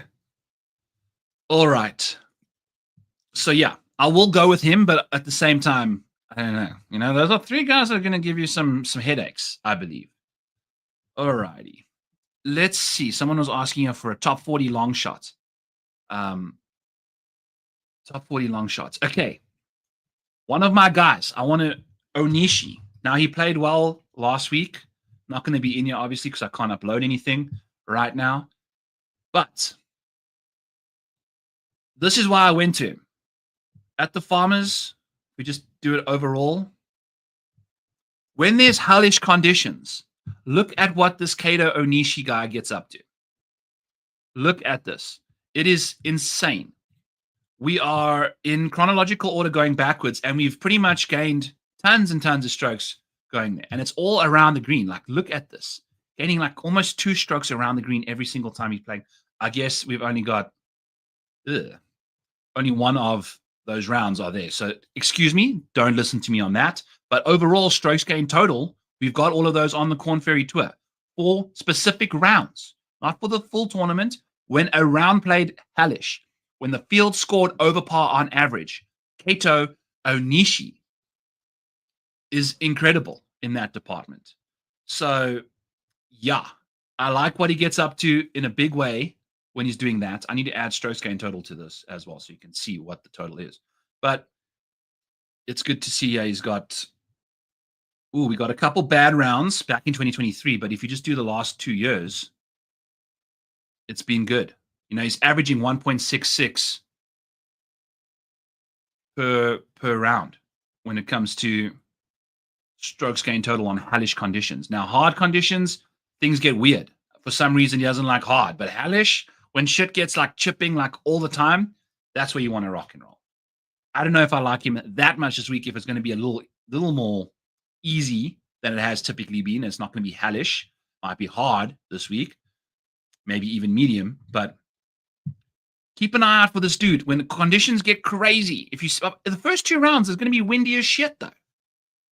Very windy, very, very windy. So keep your eyes peeled for Kato Onishi. I like him a lot. As a top 40 play, for sure.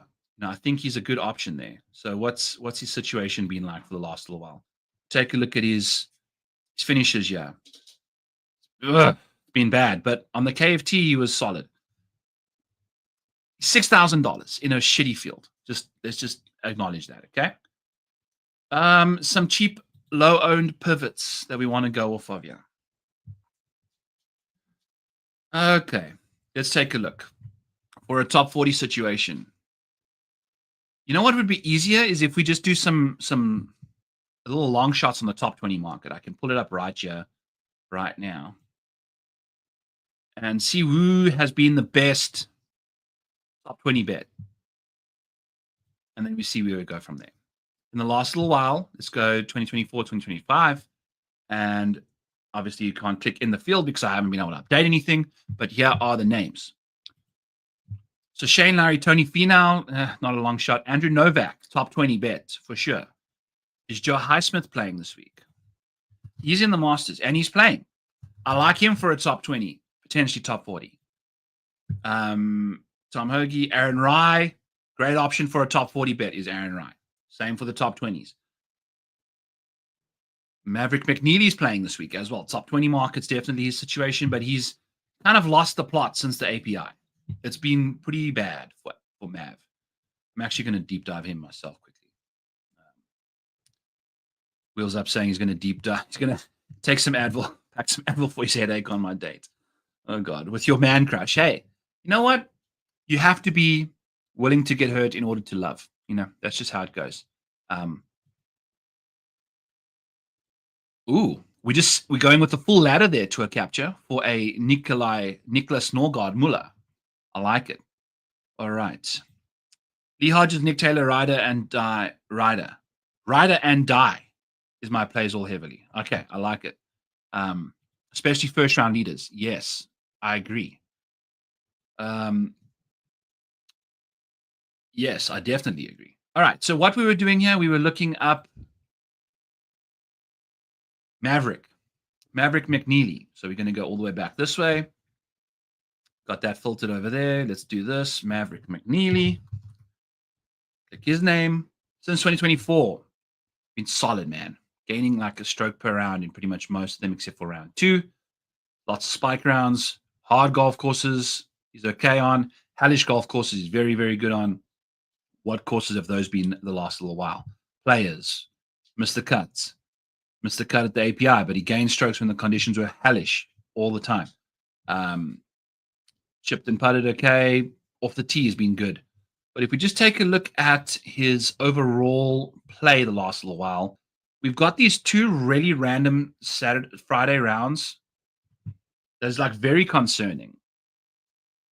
He like chipped his way out of the API, lost 6.5 strokes that day. And then in the second round of the players, he lost 8.5 strokes ball striking. That's not good either. So I don't know what the hell is going on with this dude. Because that is some, like, especially after finishing second at the Genesis all of a sudden. Like, great golf. T9 at the Waste Management, second at the Genesis, won the RSM, playing some good golf the last little while. And then we just get these, like, catastrophic rounds.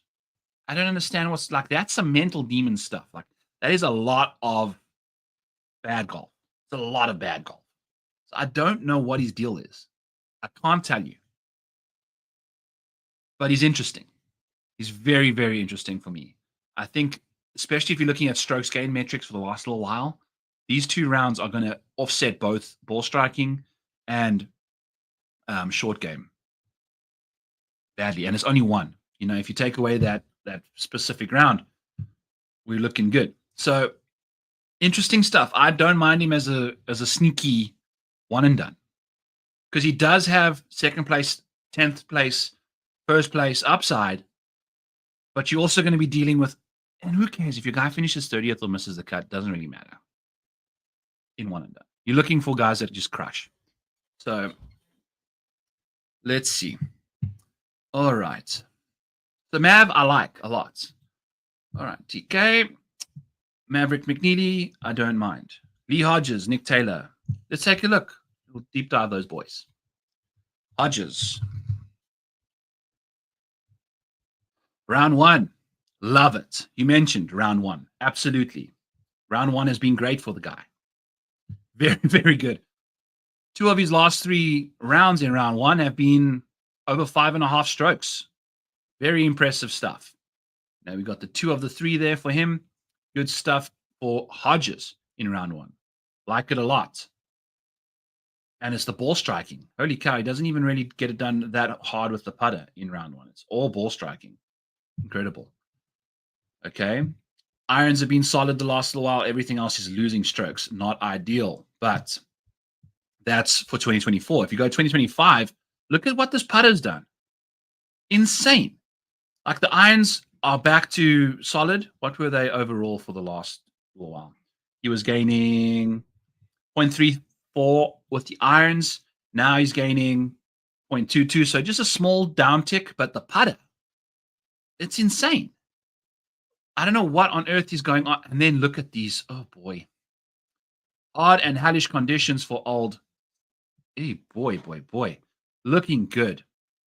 Man, Lee Hodges is checking a lot of boxes for this week. To a capture. I may join you for the Lee Hodges round one. What is he for a first-round leader? I like that a lot. Do they have first-round leader? Have the odds not come out yet? Have the tee times not come out yet? First-round leader is out yet. Okay. Hodges. 80-1. I'm in. I'm going to click that name so we can make sure we got him in. I like Lee Hodges in a big way. You said Nick Taylor next. Let's take a look at Nick Taylor. Okay. Not the greatest round one guy historically, especially this year, but if over the last little while, definitely a round one guy. And his irons have been so good the last, like this year. Look at what his irons have done this year. This is insane. He's gaining freaking 0.85 strokes per round. Lovely. Love to see that. Everything else is like nothing. So this year, it's all irons for Nick Taylor. Historically, he's been a solid, what was he in 2024? Pretty good iron player still. That's crazy. But he's been really, really impressive this year. Obviously, when he's in the lead, the guy closes like a dog. Incredible. He is an absolute competitor. Like you can tell me JT is great at golf, but man, Nick Taylor, when he gets the opportunity, he freaking takes it. He kicked Nico's ass at the Sony. The fact that we've lost 2 freaking playoffs this year is just brutal. Absolutely brutal. Okay. So yeah, Nick Taylor, solid. Round one, solid typically. I don't know what he's been up to the last little while. How many round ones is he? Round one's been a little stagnant this year, but the American Express was obviously solid there. Okay. I don't like him as much as I like Lee Hodges for you. And then what else did you say there? Sam Ryder. Yeah, he's going to be very, very nice to look at, yeah, when it comes to typically losing in round one. What's he been up to this year, though? Solid in round one, gaining over 2.5 strokes in round one. Wow. But not like popping hard.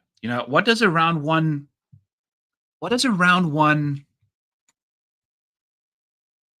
require? Finishing position. Okay, so you need like 4 strokes, basically. Sometimes 5 gets it done. Smaller fields, more difficult fields, bigger fields. But first place positions, you just got to get over 4. Just got to get over 4, basically. And he's been doing that, like you said. So that's good to see. I mean, he's got 3 rounds where he's basically gained 4+. this year. Players, Cognizant, and the Sony. Good to see that. I like that call as well. And he probably is pretty cheap too. He's played nicely in the Florida swing as well. 80-1 for Sam Ryder. Maybe we tail to a capture with that one. All right. So let's do round one. Let's see who gains tons with 4+, 5+, and 6+. That's not going to work. You need averages because it's got by event. Okay, not going to do that. You're still learning how to use this tool. All right. What else did we want to do? Oh, Cristobal. Got to pull up Cristobal. All right. So Billy Hall, JT, first hole in the singles. Who's he going up against? Xander. Yeah. Is it Xander? Cristobal. All right. If you want to see a round one, look at this. He's played 6 round ones this year. He lost heavily at the American Express, but his worst round has been the Cognizant round one. He barely lost strokes. Like, he's a great round one guy. And if you click 2024, this gets even crazier. Like, if we just take 2025 out the mix, look at this. This is insane. Insane stuff. It's an unbelievable situation. Like, if you're looking at +4 and +5 strokes gained, look at how many he has on the Corn Ferry Tour. It was an insane situation, but he never, ever had a first round lead on the KFT. That's where the guys go. It's crazy, psycho. So insane that he doesn't have any first round leads, but look at how many top 5s he had. So you want to play the guy with each ways for sure. I believe this was on 2 different courses, maybe. So that's why or maybe that just ended after a couple rounds. What the hell happened in Australia? Who the hell knows? Anyway, so Cristobal, our guy. Insane. You know, if you take your spike rounds up to 5, you've only got round 1 and round 2. That's basically all you're getting from him. The rest, not good. But what is his Del Solar? Is 600-1 for a first round leader. Yeah, hello. I'm going to bet that shit every single time. So we like Cristobal. Okay.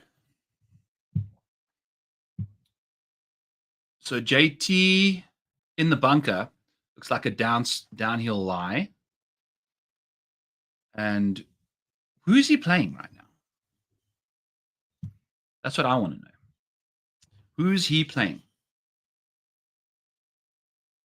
But I love the fact that New York has got two points. Atlanta's won 0 holes so far. It's quite a competitive final. What's going on? Okay, so he is going up against Xander. What the hell kind of lie is that? That is some BS right there. You should have to drop your ball like into the bunker. Placing it like on that kind of sand? The hell is that? Oh, that's Xander though. I'm totally okay with that. Totally okay with that. So JT's got to come from the other angle, but he's got that backstop. The contours of these greens are also very interesting. Man, also the spin these guys generate. It's incredible what they get up to, eh? Very, very nice stuff. Okay, so JT, here he goes. That is a severe downslope. So he is going to have to figure out what's going on here. Granted, that's a perfect lie in the bunker. Fans going crazy in the background. He missed the slope. Let's go. Downslope bunker shot. Didn't make that shot easy. Critical mistake there. Xander's not going to make the putt, though. Don't think he's going to make the putt at all. We got Sanjay M request. We were trying to deep dive him at some point. He's a slow starter. What about his profile are you liking? Wheels up. Some good balls. It's been very sporadic, hey? The players, I mean, how do you go from gaining 5 strokes ball striking in round 2 to losing 5 strokes in round 4? And it was 6 strokes on approach. Must have just rinsed a couple balls. He's having these rounds with approach that just completely derails him. Now, we've gone from the Valspar, we've gone from API, Cognizant, lots of watery venues. This week, Texas, not super water infested. You're going to just be dealing with a couple. Missed it. Beautiful. Okay, great. Man, if they can go 3 up with 5 holes to go, that would be clutch. Let's see what Xander can get up to. 5 feet to win the hole. 4 feet 9 inches. Tons of sand from the bunker shot from JT there. Come on, Xander. Yes. Let's go, baby. Abso-freaking-lutely. New York City in the hizzy. Love it. So we're up 3. Cam Young opening his mouth. Another drink. Let's go. Exactly. Okay. That makes a lot of sense. But also, bro, let me show you. Like, this is fun stuff. I like doing this with the tool. Go over here and you can find who have people been betting in the win market that's cost them a lot. So we'll go by year. So just this year, Scotty Sheffler's, he's got to win twice. Scotty Sheffler's got to win twice in order to make up his money this year already, because he's been 400 to 1 or shorter in all 5 of his starts and hasn't cashed that. And if you go to his top 5s for Scotty, he's only cashed 1 of his 5 top 5s. That's not good. He's costing people tons of money. He was one of the most profitable, him and Xander, both most profitable options in 2024. If you just remove both of them,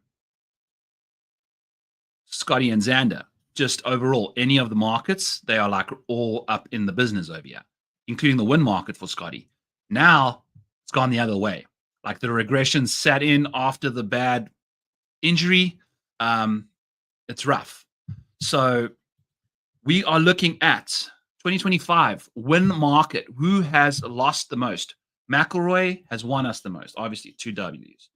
Scotty has lost us. JT and Sungjae. This is the problem with these guys, is their odds are just too high. They are too high. If we go 2024, we add that in there. Justin Thomas, there he is. Sungjae Im, there he is. They have to win twice, because this is betting to win $100 every single time they play. So you can't win $130 in one, or $123 in a single bet, because you're only winning 100. So you have to bet them twice. And the reason why I make it to win 100, I saw on Dan Rappaport's show that Rick Gaiman has won 1 million units if you're betting $100 on every bet. I wasn't sure are you betting $100 on an outright and also $100 on a top 20? Like, just because you've hit an outright this year at 100 to 1, or like with $100 on that, who in their right mind bets? Oh my goodness, Billy Horschel and his daughter. Too damn cute. Oh, I'm such a girl dad. Anyway, back to that. Like, how the hell do you do that? You can't use that kind of metrics. Like, who the hell is betting the same amount, $100 on any bet? That doesn't make any sense. You got to bet $100, got to win $100, because you're not going to be betting $100 on a Cristobal Del Solar 600 to 1 first round leader. You feel me? Anyway, little rant there. This is what you're going to get if you land up being on the show for a little longer. But he's chipping well short on that shot. But New York is up 3. Love this. Good stuff. Okay. So, since 2024, Colin Morikawa, second, the worst guy to bet in the outright market. Justin Thomas, Sungjae Im. Next up. Let's add 2023 to the mix now. JT. Got to win 3 times. Patrick Cantley's got to win 3 times. We'll just go PGA Tour. Get Jordan Smith out of there. There's Sungjae Im. We go 2022. Sungjae, my man. It's not good, wheels up. It's not good. Too much to do. Too much going on there. And these guys are just guys you don't want to necessarily bet on. I mean, look at these guys. These are all guys you know. Tyrrell Hatton, even on the PGA Tour, winning on Live. Congrats. Is Ricky back? Are you speaking about Ricky Castillo? Because I don't think Ricky Fowler's back. Ricky Fowler gets himself in the mix with the hot putter every now and then, and that's about it.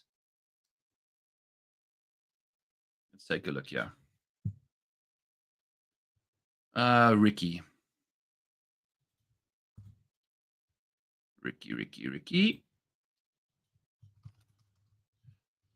I haven't taken a look at his profile for a while. Ooh. Is this Ricky? Did he lose like 14 strokes over the weekend at the Players? What on earth was he doing? What a chip, Billy. What a chip. Yes, let's go. Billy in a match play situation, man. If only, I think you got to take Billy Horschel to Europe. Because if they play like a bit more of a European type course, I don't even know what the course is. What is it? Ryder Cup 2028? Or no, 2027. In Ireland. What is the venue? It is Ryder Cup Adair Manor. What kind of golf course is Adair Manor? Anyway, we'll deep dive that some other time. But Ricky for the Masters, is he qualified? Well, we can go Data Golf and see what his world ranking is and stuff.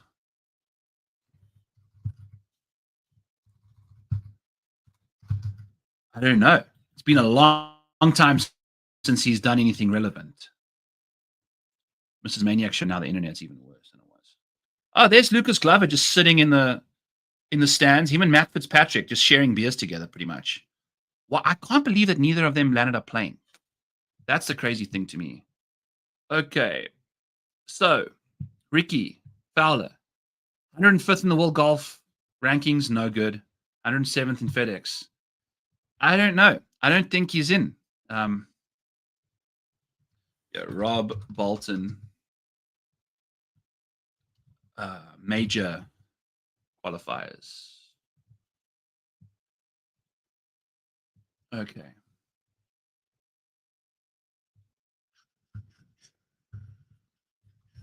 Fowler. PGA Championship.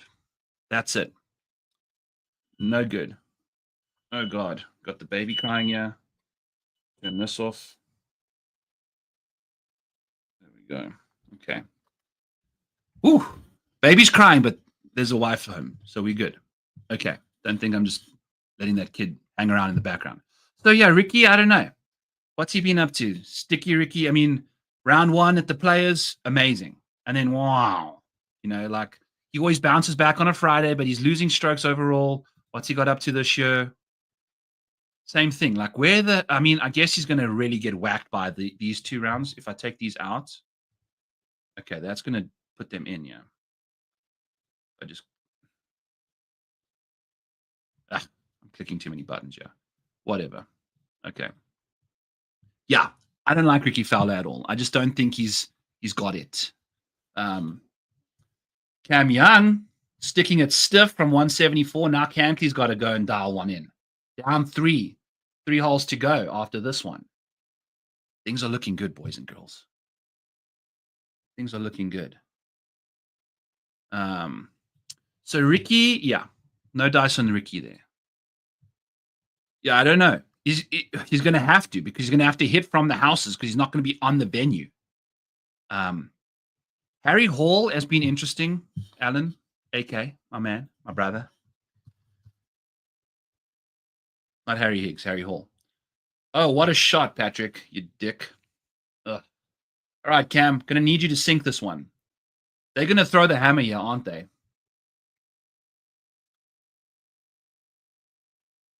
They're just going to try and take 1 point back. Yep, there it goes. Okay. I think you just take it on the chin. You just move along to the next hole, down 2. Because Cam Young is not going to hold it. You see, this is why the hammer is a problem. Where is the fun in this?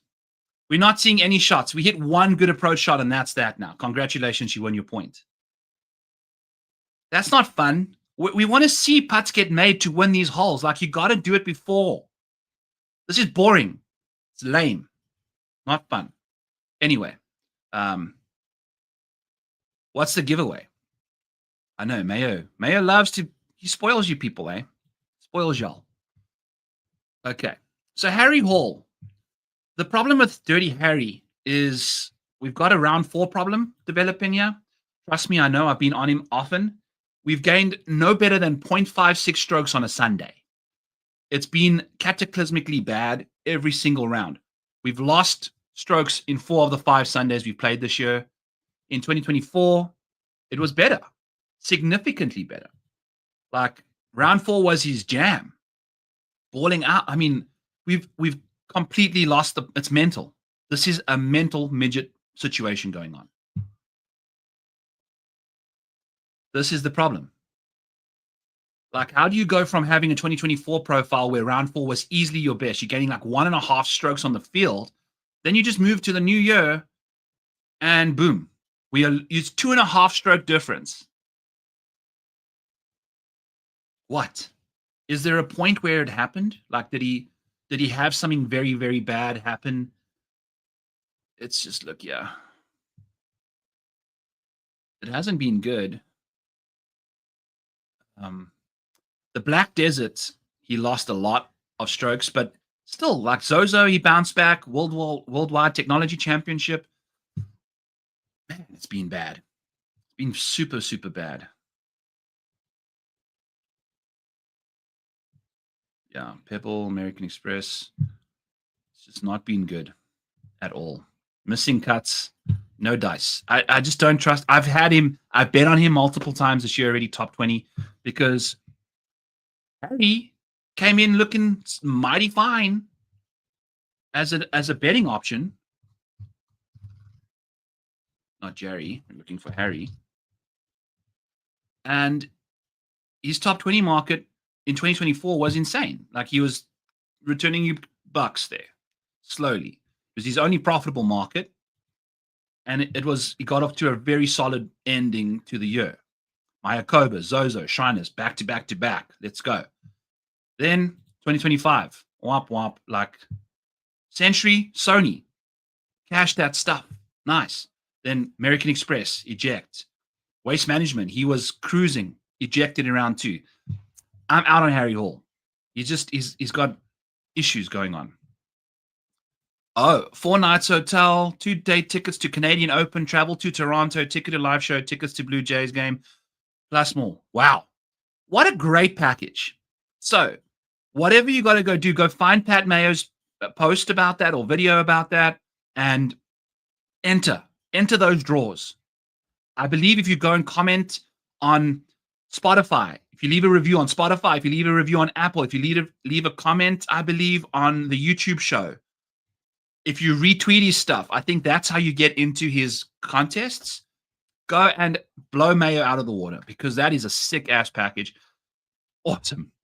Pat looks after his people, man. I must say. He's been amazing to be underneath for a little while. It's been a blessing. Such a blessing being on his squad. And I would appreciate if you guys could support him there in that department too. I am not going to the live show because I've got a little baby girl that's only a couple months old. So Mrs. Maniac's a teacher. She can't take off all that time. So I have to be home and just look after her and help her out and stuff. I went to the President's Cup. We might be going home to South Africa for a friend's wedding later on in the year. You know, we'll see what happens. But unfortunately, I'm a family man now. But we'll see. Probably not. Maybe not. Maybe. Probably not, though. I got to stop speaking about that. I'm going to get myself in trouble. So, okay. So Harry Hall. No. Not liking that. Moving back to some other stuff. So we're down 2. Par 4, straight up, 464 yards over a bunch of water, random palm trees in the middle of nowhere. Is this JT and Xander again? Or who do we have to go? It's hole 13. What they go? 10, 11, 12. Yeah, so this will be the beginning of the rotation again. JT Xander? Let's see. I like Xander. It looks like a dry. Oh, yeah, it's JT. Each have a hammer. Atlanta's got 2 hammers. This is going to a 3rd round, boys and girls. I'm telling you now. It's absolutely going to a 3rd round. JT with the foot off the ground.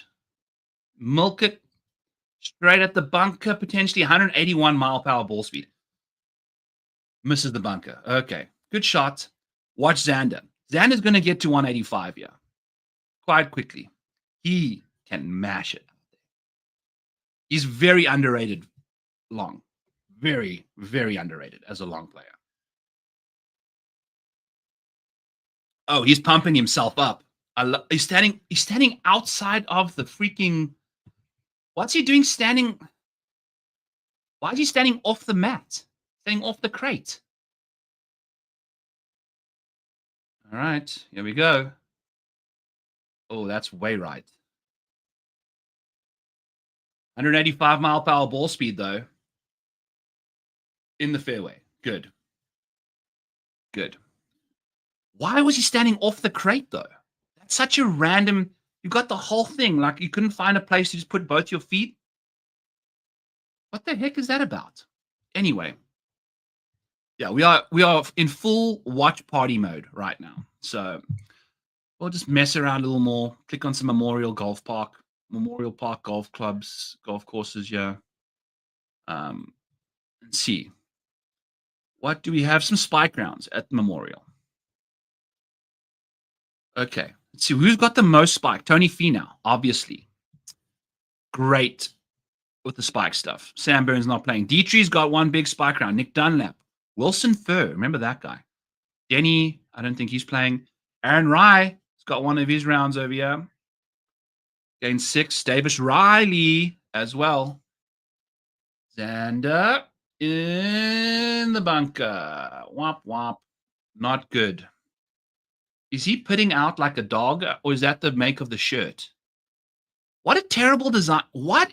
Xander's shirt situation is a problem. He always looks like he's wearing a shirt that's half a size too small. Always like getting uncomfortable. And then, oh, they've just thrown the hammer. Was that Atlanta that threw it? Ooh, interesting. Big decision time, yeah. So if you go to hole 14 down 1,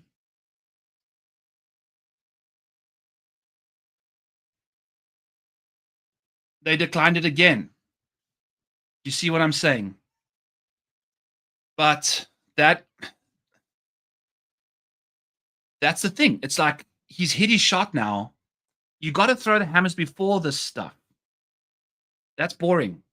We're not seeing golf. We're not. It is, under the rules, it's a great use of the hammer. I couldn't agree with you more. But we're trying to view this product. I'm not trying to view it to see who's going to win. We want to see golf, right? Every time they're throwing the hammer, we're taking shots away from the audience. Doesn't make any sense to do that. Who's that old fossil? Is he the owner?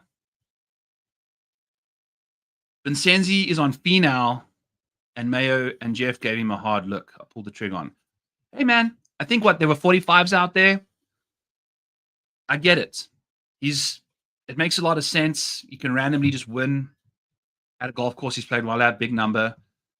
Is he playing good golf right now? And also, is this the same course that Tony Finau's typically won at? You know, the times he's been out here has been when it's like been very, very difficult. So what's Finau been up to lately? Oh God. His last three starts, he's lost 15 strokes plus 16 strokes. Lost an average. Yeah, it's wowzers. It's some very bad golf from Finau. Prior to some really, I mean, there's injury concerns with Tony, and it makes sense. I mean, but it's not necessarily. I mean, that was big short game blemish over there at the Arnold Palmer in final round, and then it's been the approach game that's been really letting him down on the ball striking front at the players. But that's also a lot of water around there. I don't know. Finau's clubs are getting shorter. What do you mean? Yeah, obviously you want to just decline the hammer. Did Billy's ball not roll back down the hill? God damn it. Okay, but he's going up against Ricky. I mean, jeez. What's Ricky going to do here? All right, we just need, if they can win this hole, that would be clutch. It's a wedge, though, 135. Ricky. What's he going to do? Just shank it. Looks good. Looks short. Oh, my God. That was so close to being very good. I like this. Now, it's not a terrible bunker shot for Ricky. Oh, fuck. I totally forgot where we were even rooting for, yeah. We're rooting for New York. Man, that was a bad break then. But, that's a tough putt. But he's going to maybe roll that by. And they're going to hammer again.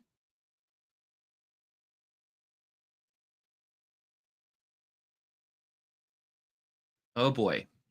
JT loves throwing that hammer. He's like a little gnat flying around there, just throwing hammers all the time. Okay, Ricky, let's get up and down here, dog. It's time. You can't just keep giving holes away. What is that putt like from the top there?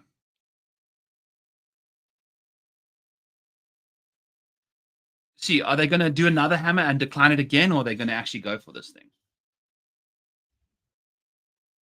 I think he's going to be on an upslope. It's a short-sided situation there. But they got that big backstop up top on the green. So let's see what happens. Are they playing? Play ball. Oh, timeout. Why is he taking the flag out? I feel like you can run it up there and take the backstop back down, right? On this bunker shot for Ricky. And they're taking the flag out because Xander's using it as a mark, like where he wants him to hit it to. Okay, so apparently you can't stand there. Big bunker shot from Ricky. Come on now. Ricky with a 5-foot putt to probably save the day. We'll see. We'll see if Ricky's back. We'll see if Ricky's back at all. It's not. Ooh, that hung up there for a while. Come on, bro. You're going to get a perfect line here from Billy. Is Billy going to roll this thing in, or is he going to just mash it down the hill?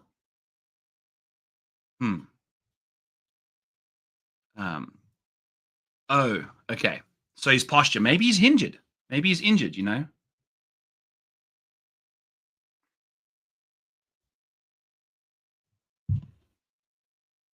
Billy Horschel, you dog. Ah! What a putt. That thing came back perfectly at the end there.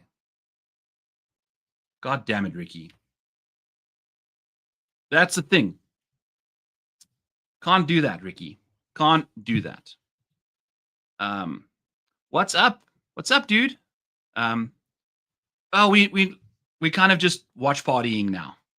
Unless someone asks for random stuff, we kind of just watching the end of this. We got money on New York. So Billy Horschel throwing his shit all over the place. What a crazy good putt, though. I bet you Ricky would have missed that thing anyway. Insane. Billy Horschel, man. Yeah, that shot by Ricky was so close, dude. So close, but no cigar. And I was rooting for freaking Billy. It just shows you. Yeah. He's just acting like a little kid out there. But also, I mean, that you got to feel the juices, dude. That's like a couple $1 million you're going to be making here. So, who is it now? It's going to be Cam Young versus Patrick Cantley for all the marbles. It could be a potential hammer situation here. So Atlanta's definitely going to a playoff. They can just decline it and make a playoff. Or like you just got to throw the hammer now. If you are New York, you got to throw the hammer. You got to throw the hammer on the tee box. Doesn't make if they don't throw it, yeah, that's neglect. It's negligence. Ugh, what a dagger from Billy. A par 5 that suits Cam Young. Granted, he's also just absolutely butchers par 5s half the time. But he's just going to roast one nice, going to aim down the middle, hit a big old draw to the left-hand side of this canal. I think that's what's going to be happening, yeah. Dude, he's a TGL prince. Like, the guy's the GOAT. Like, just can't get it done. Well, you've got a full show to watch. And the model's broken, but we were using my tool to kind of figure some stuff out. It's been fun. I think we've really enjoyed doing that. But one more hole of this TGL, and then we're going to get out of here. The past 10 winners in Houston, all winners were international winners, especially in Texas. No American wins this. Okay, so who is that? We are looking at Rory. I see Rory. I like it.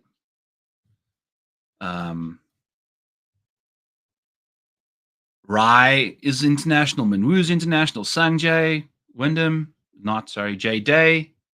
Cantley licking his lips into the rough. Did they throw the hammer? New York?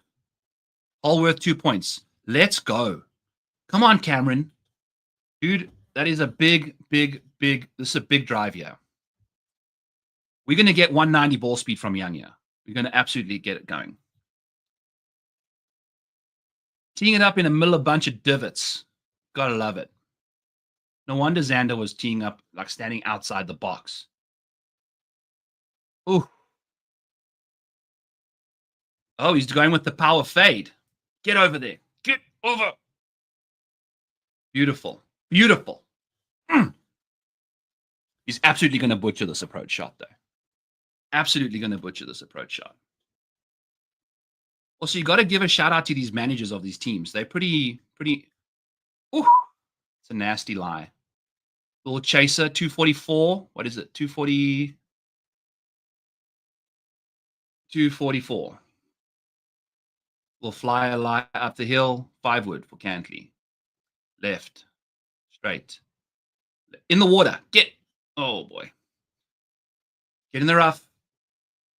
Yes. In the rough. Dude. Yes, let's go. That rough is not fun to chip out of. Now Cam Young just needs to not mess this up. Billy Horschel pointing at the freaking... Yeah, that's not... What? That should be in the rough. How's that not in the rough? Okay. Just throw a seed, yeah, Cam Young. Just throw an absolute seed. 226, 5 iron. He's been hitting these stiff all... He broke JT's heart a couple times yesterday with a 5 iron. Oh, you idiot. Sit. Okay. Not terrible. I prefer that chip and putt than Cantley's, but Cantley's also an absolute nice uphill lie. Oh. Man, it would have been nice to get on the green there. Look at that putt from Billy. Jesus. How did it went? Brutal. Yeah, there is another match after this. Another match. If New York wins. Which we won't get a playoff here because of the 2 points on the line. If New York wins, they win this match. If they lose this hole, it's over. We bet them. Bet the New York boys, obviously. Oh my God. Game over. Cam's got to chip it in. But, dude, that's some bullshit, man. He hit it in the rough. And then he got a perfect lie that he can generate a bunch of spin on. God damn it. New York can never fucking get it together, can they?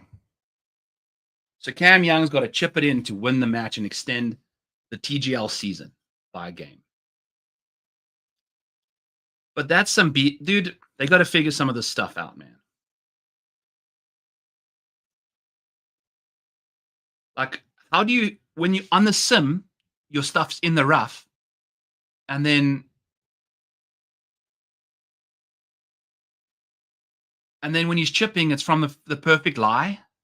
Like, how does that make any sense? How does that make any sense? All right, here we go.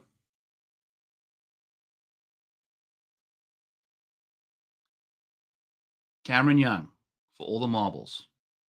42 feet, 2 inches. Oh, my God.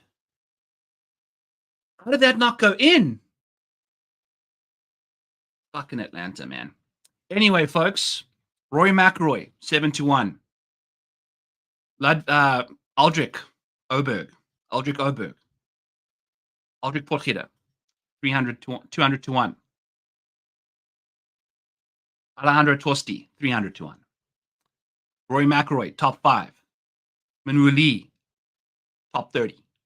Those are our bets. Heading into a very windy week, we are going to be betting some stuff live once the weather gets in our rearview mirror.